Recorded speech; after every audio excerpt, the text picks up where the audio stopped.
Hello, boys and girls. Today we're going to be continuing to talk about our dictionary skills. This PowerPoint actually goes along with some guided notes that you have available to you. So make sure you're paying attention. Feel free to pause the video when you need to in order to complete your task for today.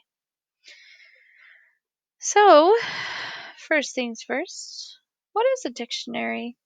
A dictionary is a reference source in print or electronic form containing words usually alphabetically arranged. What is a dictionary used for? Well, it's definitely to find a word's meaning, so we would call that the definition. We also use it to find out how to spell a word correctly, using those guide words to help us out. And last but not least, we use it to also find out how to say a word correctly, especially the using the digital version of a dictionary.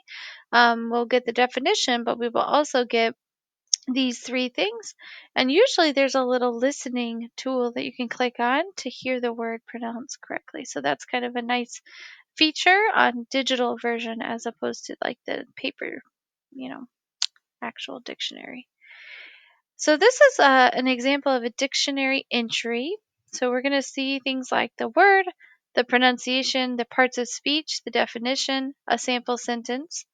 And usually there's a second definition and second sample sentence. So the first thing is the word. You'll notice here the word here is drought. The pronunciation is generally right behind the word, and it's right there. Your parts of speech. So this is a noun, which tells us it's a person, place, or thing. In this case, it is a thing. Definition. The first definition is a period of prolonged dryness. Some of you might be thinking, what does prolonged mean?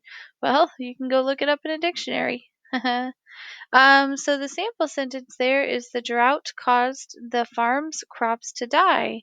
So a lot of times the sample sentence is really helpful because it kind of gives us that context to be able to figure it out with other sentences that we might be reading. The second definition is an extended shortage. The author was experiencing a drought of good writing, so it can be used in different ways. So this is just an example. Sometimes they look a little different than this, but this kind of gives you a general idea of what you're going to see. How do you look up a work, you might be asking? Well, a dictionary is organized alphabetically, which means it's, ABC order, and you're going to use your guide words to help you. So you might be saying, what are guide words? Well, they are located at the top of the page, and they are the first and last word found on a page. So this is an example right here. Both of these are guide words, the word dross and the word drought. You'll notice when we say alphabetical order, this starts with D-R-O. This also starts with D-R-O. It's not until the fourth letter with the S and the W that they become different, and that's when we still are in alphabetical order. So the letters, some people might say, well, they both start with D. That's true. You just keep going over to your right and until you find a letter that's different. It's kind of like comparing numbers, the same thing. And then you are simply following that alphabetical order. So the guide words are the first word on the definition page and then the last word on that page. So the whole idea is that if you're trying to look up a word, and say you were trying to look up the word drove, you would be able to know, like, you don't need to be on the page that has the words that are DO words, right? So if the guide words are dove and trying to think of another DO word, door, which actually it would be door and then dove. But anyway, the whole idea is that you are sticking to a page. It's helping you find the page.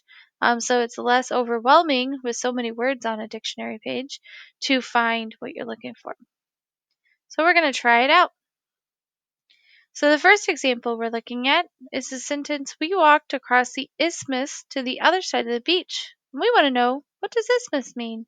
Some of you might even have read it before me and thought, how in the world do you say that word, Mrs. Smith? Well, that's what a dictionary is for.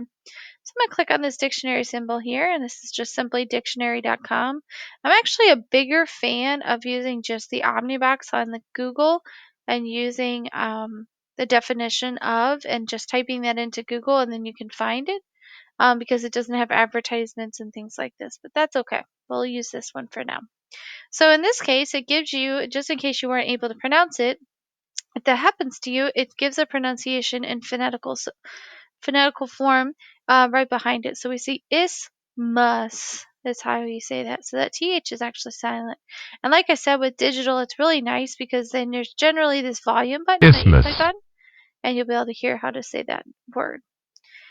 Just like I said, it has the parts of speech. So this is a noun. And then it has a plural form even. So an isthmuses or ismi, depends on how you use them in a sentence. So these are the definitions. Sometimes there's 3, sometimes there's 2, sometimes there's only 1. In this case, there's 3. So it's a narrow strip of land bordered on both sides by water connecting two larger bodies of land. Another one is anatomy zoology, a connecting, usually narrow part, organ, or passage, especially when joining structures or cavities larger than itself. Excuse me. And the last one is ichthyology, the narrow fleshly area between the sides of the lower jaw of a fish. That's kind of interesting.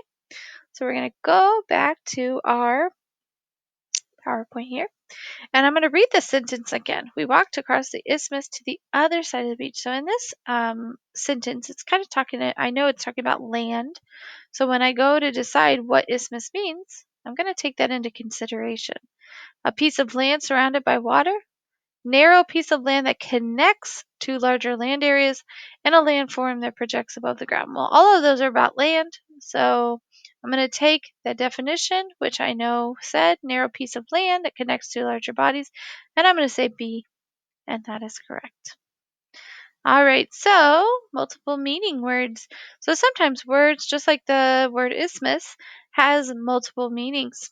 Sometimes it has multiple meanings for one part of speech, and some words are used in different parts of speech. So sometimes a noun or a word could be a noun, and sometimes a word, that same exact word, can also be used depending on the context of the sentence, can be used as sometimes an adjective as well. So what is a multiple meaning word? Well, it's just simply a word that has more than one meaning. The spelling and the pronunciation are the same. An example of a multi-meaning word that are simple, words that aren't real complicated is the word bat. So we know that there's this kind of bat and this kind of bat. Word watch. You could wear a watch, or you could watch someone. You could use a light to help you see, or something could be as light as this feather. All 3 of these are spelled the same. Use this way or this way, this way or this way, this way or this way, doesn't matter. The important thing to realize is that it depends on the context of the sentence.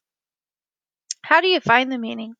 Well, you read the sentence that contains the multi-meaning word, and then you look up the word in the dictionary and read the definitions. Again, sometimes there's multiple definitions. Basically, you plug the definition that you choose into the sentence and determine if it fits. Does it make sense? So we're going to try that out. So I want you to try this and think about it on your own or discuss it as a group. You can pause the video. The ruler of Spain creates fair laws for the country. So I'm going to think about that. The ruler of Spain creates, I already have some background knowledge, so I kind of have an idea of what I think the word ruler means in this context. But I want to be sure, so we're going to use the dictionary to help us be sure. So what does ruler mean in this context? So I'm going to click on the dictionary here, and it's going to look up the word ruler. This is a different website. It's called Merriam-Webster.com.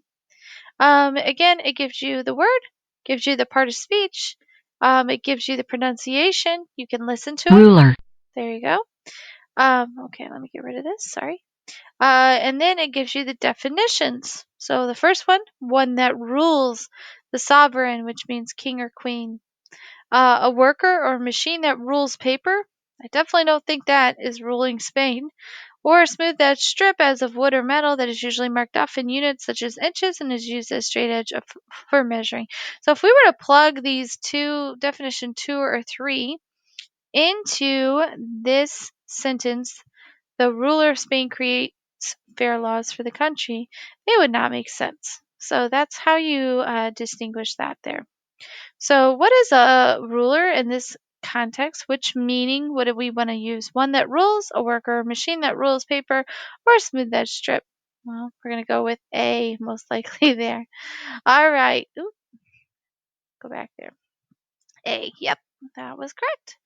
All right, so go ahead and continue working on your work that you have assigned for today.